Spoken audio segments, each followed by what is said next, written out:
Hi there, I'm Raya from Active Health Clinic, and today I'm going to guide you through choosing your compression. So you may have seen another video of mine that takes you through the benefits of compression and why you may choose to wear it. And today I wanted to talk you through how you actually identify what compression is best for you. So compression is significantly used in the dysautonomia population to help with blood flow and blood promotion throughout the body, minimizing that orthostatic challenge that individuals may encounter. So with that, you actually need to know that there are different types of compression. So not only in the styles and the fits and the cuts, but there's actually different gradients of compression. So the evidence suggests that we want 20 to 30 mmHg is the reading of compression that we want. Now that is where the evidence supports that it has a therapeutic benefit for those with orthostatic intolerance symptoms. So that's our first consideration, is that ideally you want to be sitting in that 20 to 30 mmHg. Now with saying that, not all compression will have that reading for you, which makes it a little bit more challenging.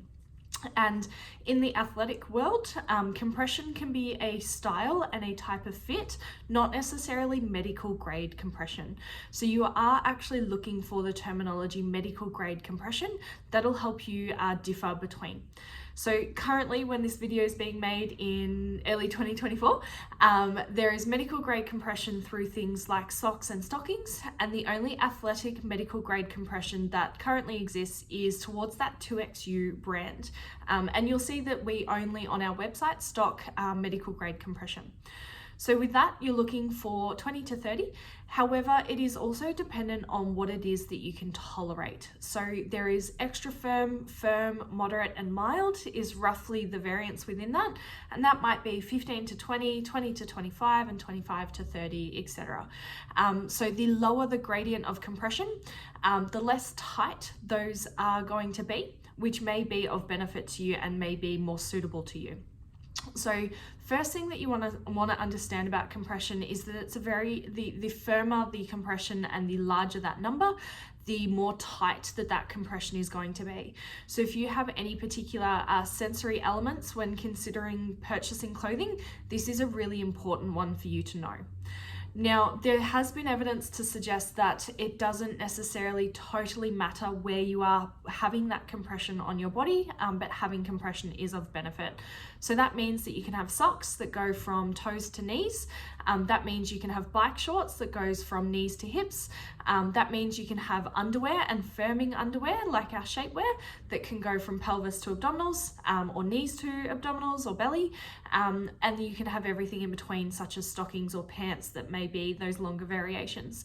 Now, what you decide must come down to what you are likely to wear and what you are likely to be comfortable in. And as I said, the more firm the compression, the tighter it is, and maybe the less tolerable you may be to it, depending on your needs. So that should influence your decision when purchasing compression, because you actually obviously want to purchase what you are more likely to wear.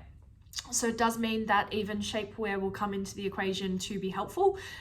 Now, in my experience, I don't think many shapewears actually have a gradient behind them, but many individuals have reported that they are quite helpful. So it varies from person to person. Now, the next thing that you want to identify is what you're going to be comfortable with in the sense of seams and where on your body you're experiencing them.